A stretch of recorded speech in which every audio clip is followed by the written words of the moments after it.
மோசே என்ற தேவ மனிதன் 430 வருடங்கள் அடிமைகளாக எகிப்து தேசத்திலே வாழ்ந்த இஸ்ரவேல் ஜனங்களை, பல லட்சம் மனிதர்களை மீட்டு கானான் தேசத்துக்கு நேராக வழிநடத்தி சென்றபோது இந்த வார்த்தையை அவர் கூறுகிறார்: கர்த்தர் என் பலனும் என் கீதமுமானவர், அவர் எனக்கு இரட்சிப்புமானவர்.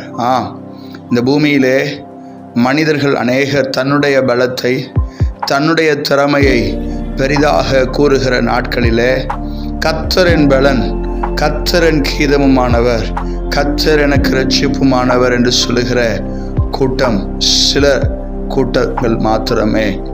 அப்படிப்பட்ட மனிதர்களாக நீங்கள் வாழ்ந்தீர்கள் என்றால் நிச்சயமாக நீங்கள் பாக்கியவான்கள்.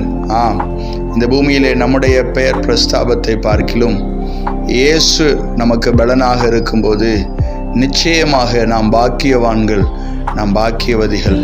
கண்களை மூடி நாம் ஜெபிக்கலாம். அன்பும் இரக்கம் நிறைந்த நல்ல தகப்பனே, அநேகர் அரசியல் செல்வாக்கிலே வாழ்கிறார்கள், பண பலத்திலே வாழ்கிறார்கள், தங்களுடைய திறமை தாளந்து பலத்திலே வாழ்கிறார்கள். எங்களுக்கோ நீரே பலனாக எங்களுடைய எல்லா திறமை தாளந்த அந்தஸ்து எல்லாவற்றையும் உம்முடைய பாதத்தில் வைக்கிறோம். நீரே எங்களுக்கு பலனாக காணப்படுவீராக. அந்த பாக்கியத்தை இதை ஜெபிக்கிற ஒவ்வொருவருக்கும் கட்டளையிடும்.